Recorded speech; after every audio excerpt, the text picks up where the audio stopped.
నమస్తే, welcome to yo-yo TV. ప్రధానంగా చూసుకుంటే 3 అంశాల మీద ఈరోజు ఒక ప్రముఖ వ్యక్తిని మనం ఇంటర్వ్యూ చేయబోతున్నాం. ఆయన ఎవరో కాదు, అడ్వకేట్ దిలీప్ శంకర్ గారు.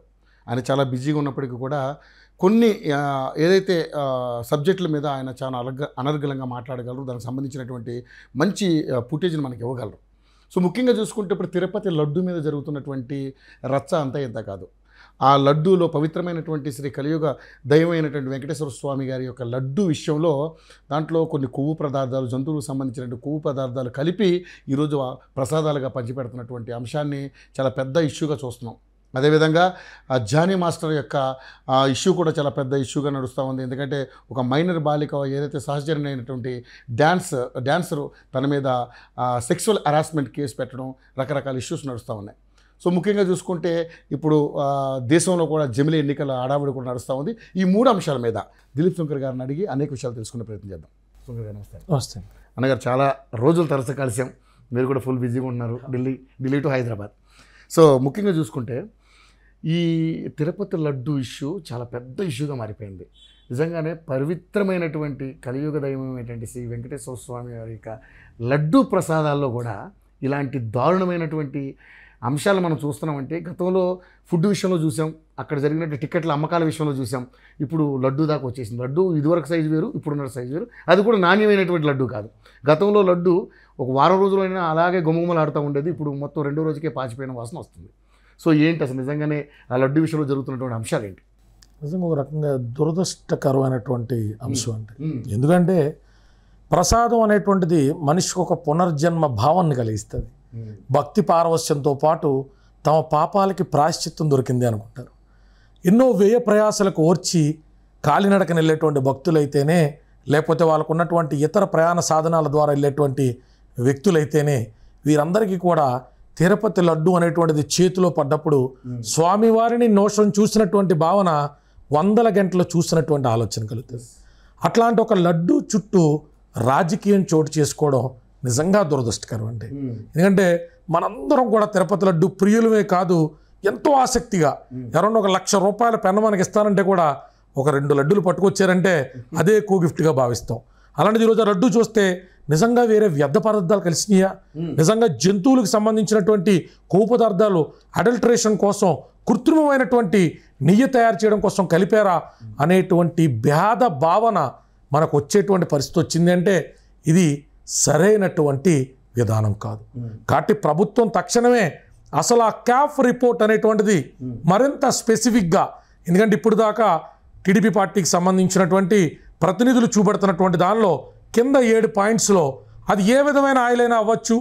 ఒకవేళ ఆ ఆవు ఏదైతే ఈ నెయ్యికి సంబంధించినటువంటిది జ్వరం పడి ఉంటేనో, వయసు అయిపోయి ఉంటేనో, రకరకాల పారామీటర్స్లో కూడా ఇక్కడ పాజిటివ్ వచ్చినప్పటికీ, అంటే జంతుజాలానికి సంబంధించో, వెజిటేబుల్స్ కొల్లబెట్టి తీసినటువంటి ఆయిల్స్కి సంబంధించో అడల్టరేషన్ కోసం డాల్డానో ఇంకోటో కలిపారు అని అనుకోవడానికి లేదు అని ఆ రిపోర్ట్ చెప్తుంది. కాబట్టి నిపుణుల యొక్క సలహా మేరకు నాకు అర్థమైంది ఏంటంటే, మోర్ స్పెసిఫిక్ టెస్ట్లు అనేటువంటివి ఖచ్చితంగా సత్వరం చెయ్యాలి.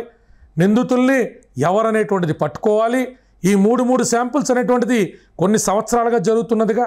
చంద్రబాబు నాయుడు గారి హయాంలో కూడా ఆ ప్రాశస్త్యాన్ని కానీ, ఆ పవిత్రతను కానీ కాపాడడానికి 10-15 సార్లు ట్యాంకర్లలో క్వాలిటీ చెక్ చేసి బాలేదు అంటే తిరిగి వెనక్కి పంపించారుగా. మరి జగన్మోహన్ రెడ్డి గారి ప్రభుత్వంలో అలా పంపించకుండా, టెస్ట్ రిపోర్ట్ వచ్చేదాకా ఆగకుండా నిజంగా వంటశాల దాకా ఆ వ్యాన్ వెళ్ళిందా లేదా అనేటువంటిది ఇంటెలిజెన్స్ రిపోర్ట్తో సరిపెట్టుకోకూడదు. సిట్టింగ్ జడ్జితో 4 ఎమ్మెల్యేలు, 2 ఎంపీలు, అలాగే ప్రతిపక్షానికి సంబంధించిన సభ్యులతో కూడా ఒక కమిటీ వేసి 100 రోజులు మించకుండా సీసీటీవీ ఫుటేజెస్, దాంతోపాటు వైవి సుబ్బారెడ్డి గారి ప్రావీణ్యం ఉందా, ఇంకెవరైనా దాంట్లో చూపించారా, అందరి పేర్లు రావాలండి. అందరి పేర్లు రావాలి. బొమ్మన కరుణాకర్ రెడ్డి గారు ఉన్నారా, వాళ్ళ అబ్బాయి ఉన్నారా, వైవి సుబ్బారెడ్డి గారు ఉన్నారా, ఎవరున్నారని నిగ్గు తేల్చారు. ఎందుకంటే సార్, ఇప్పుడు మళ్ళీ సంక్రాంతి వస్తుందంటే మనం అందరం కూడా తిరుపతి ప్రోగ్రాం పెట్టుకుంటాం. క్రిస్మస్ సెలవులు వచ్చినాయన్నా కూడా హిందువులు అందరం కూడా ఇటు వెళ్తాం. సమ్మర్ హాలిడేస్ వచ్చిందంటే 10th పాస్ అయినటువంటి పిల్లోడు రాసినటువంటి పిల్లలతో కూడా వెళ్తాం. ఈ టైంలో మన పవిత్రత మీద అనుమానాస్పదంగా భేదభావనతో ఆ స్వామివారి ప్రసాదాన్ని చూడరాదు. కాబట్టి సత్వరం దీని మీద కమిటీ వెయ్యాలా. ఒక సెషన్స్ జడ్జు, హైకోర్టు జడ్జితో పాటు అవసరమైతే కూర్చోబెట్టి సిఐడితో పాటు ఇన్వెస్టిగేషన్ జరగాల. నేరస్తులు కఠినాతి కఠినంగా శిక్షించబడాలా. దేశ విదేశాల్లో ప్రఖ్యాతిగాంచిన తిరుపతి లడ్డూకి సంబంధించి క్వాలిటీ ఎటుకుడి రిస్టోర్ చేస్తున్నారు, ఆనందం. క్వాలిటీతో పాటు ఎవిడెన్సెస్తో కూడినటువంటి ఎలిగేషన్స్ని కూడా చేయాల్సిన బాధ్యత రాష్ట్ర ప్రభుత్వం మీద ఉంది. ఖచ్చితంగా నేరస్తులు బయటకు రావాలా, వారు శిక్షించబడాలా. కానీ ఇక్కడ తిరుపతి అనేది చాలా పవిత్రమైనటువంటి 4 మాడ వీధుల్లో ఆ యొక్క వైబ్రేషన్ అనేది మనందరికీ కనపడుతుంది. ప్రతి భక్తుడు కూడా ఆస్వాదించే విషయం అది. కానీ అన్యమతస్థులందరినీ కూడా అక్కడ జాయిన్ చేసి భూమాన కరుణాకర్ రెడ్డి గారు అనేటటువంటి వ్యక్తి ఎటువంటి వ్యక్తి ఉండదు. ఏదో ఎడంకాలతో విగ్రహాన్ని తన్నాలనిపించింది నాకు, కానీ గతంలో ఆయన చేసిన వ్యాఖ్యలు కానీ ఇలాంటి రకరకాల ఉన్నటువంటి భావాజాలం ఉన్నటువంటి వ్యక్తుల్ని ఈరోజు అక్కడ పెద్ద వ్యక్తులుగా పెట్టి ఏం చేద్దాం అనుకుంటున్నారు? తిరుమల పవిత్రతను నాశనం చేద్దాం అనుకుంటున్నారు, ఏం చేద్దాం అనుకుంటున్నారు? అసలు మీకేమనిపిస్తుంది? ఖచ్చితంగా గతంలో కొన్ని విషయాల మీద నేను స్పష్టంగా నా ఛానల్లో కూడా స్పందించడం మీ అందరూ చూశారు. ఒక చిరుతపులి బారిన పడి బాలుడు చనిపోతే కర్రలు పంచిపెడతాం, కర్రలతో కొట్టమన్న రోజు నేను ఏకరవు పెట్టాను. ఈరోజు కూడా అట్లాంటిది నేను దాని మీద స్టిక్కానే ఉండి చెప్పేటువంటి విషయం ఏంటంటే, ఆ రోజు వారంతటి వారు బయటపడ్డటువంటి కొన్ని సందర్భాలు ఉన్నాయి. అది వారు వ్యక్తిగతమైనటువంటి చపలత్వాన్ని, వారి కెపాసిటీ లేనితనాన్ని వారికి వారే ఎగ్జిబిట్ చేసుకున్నారు. కానీ ఈరోజు ఎలిగేషన్ అనేటువంటిది రాజకీయ నాయకుడు మీద చేసింది కాదు ఇక్కడ మ్యాటరు. ఇక్కడ కోట్లాది మంది కలియుగ ప్రత్యక్ష దైవం అనేటువంటి శ్రీమన్నారాయణుడికి సంబంధించి ఇగో నా ఉంగరం. నేను శివుడు భక్తుడిని అయినప్పటికీ కూడా వెంకటేశ్వర విష్ణు సహస్రనామాన్ని ప్రతి శనివారం పట్టించుకుంటాం కాబట్టి ఆ స్వామివారి భక్తుడిగా నేను కోరుకుంటుందల్లా ఇవి అభియోగాల స్థాయిలో ఆగిపోకూడదు. ఖచ్చితంగా ముఖ్యమంత్రి స్థాయి వ్యక్తి చెప్పాడు అంటే ఎంతో కొంత శాంటిటీతో కూడినటువంటి ప్రూఫ్స్ ఉంటాయి. మొన్న ఎవరు మిత్రులు అడిగారు, అన్న క్యాఫ్ రిపోర్ట్ సరిపోదని. సరిపోదు. యాంబిగ్విటీతో ఉన్నటువంటి రిపోర్ట్ ఆధారితంగా మనం ఎవరిని తీసుకెళ్ళి అరెస్ట్ చేయగలుగుతాం? బాధ్యులను చేయాలి అంటే సీసీటీవీ ఫుటేజెస్ బయటికి రావాలి. బాధ్యులను ఎవరైనా చేసి జైలుకి పంపాలి అంటే క్యాఫ్ రిపోర్ట్కి ముందు వెనకాతలో వచ్చినటువంటి ఈ శాంపుల్స్ క్యారీ చేసినటువంటి ట్యాంకర్ల నెంబర్ తెలియాలి. ట్యాంకర్లు రాలేదని ఈఓ గారు అప్పుడు ఒక మాట ఇప్పుడు ఒక మాట చెప్తే ఈ రెండిట్లో ఏది కరెక్టో చెప్పాలి.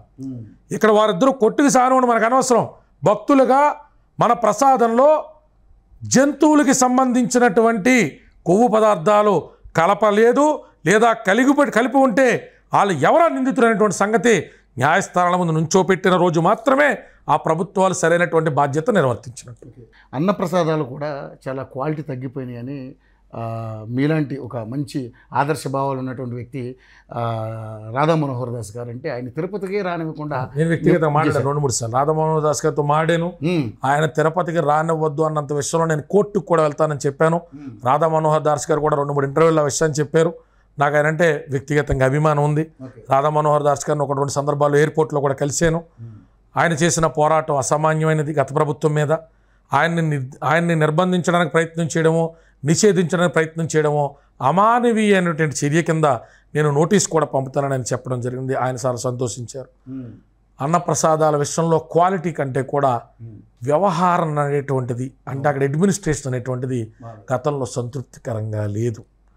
అది వ్యక్తుల భావన లేకపోతే వ్యక్తుల భావజాలమా అనేటువంటిది ఇప్పుడున్న ప్రభుత్వం నిగ్గుదార్చాల్సినటువంటి పరిస్థితి ఉన్నది. ఖచ్చితంగా ఇప్పుడున్నటువంటి ప్రభుత్వం కాళ్ళలాగా పింక్ డైమండ్ అనేటువంటి బేస్లెస్ ఎలిగేషన్స్ చేశారనేటువంటిది ఏదైతే గౌరవనీయులైనటువంటి నారా లోకేష్ గారు చెప్పారో అట్లాంటి బేస్లెస్ ఎలిగేషన్ కిందే తిరుపతి లడ్డు అనేటువంటిది మిగిలిపోకూడదు అన్న ఆందోళన. కాబట్టి దర్యాప్తు ముమ్మరంగా జరగాల. ఖచ్చితంగా ఎవరు దీనికి బాధ్యులో వారిని ప్రజల ముందు దోషిగా నిలబెట్టాలి. ఈ టికెట్ల విషయంలో కూడా చాలా ఇష్యూస్ ఉన్నాయి సార్. ఆ టికెట్లను కూడా అమ్ముకున్నారు దారుణంగా. దానికి ముఖ్యంగా రోజా గారు మెయిన్ కీలక పాత్ర పోషించారని చెప్పేసి మాట్లాడారు. దాని మీద కూడా మీరు మాట్లాడేది నేను చూడలేదు, కానీ దాని మీద ఇప్పుడు సమాధానం. ఖచ్చితంగా గతంలో కూడా నేను చెప్పాను, ఎలిగేషన్స్ అన్నిటిని కూడా కొత్త ప్రభుత్వం వచ్చిన తర్వాత అవసరమైతే ఒక సిట్టింగ్ టీం అనేటువంటి దాన్ని కాన్స్టిట్యూట్ చేసి ఇన్వెస్టిగేషన్ చేసి వీరందరూ కూడా ప్రజాప్రతినిధుల కింద అనర్హులు అని నేర ఆరోపణ అనేటువంటిది తేలితే డిక్లేర్ చేసి మళ్ళీ ఇలాంటి వ్యక్తులను ఎవరిని కూడా ఎలక్షన్లో పార్టిసిపేట్ చేయకుండా చేయాలి.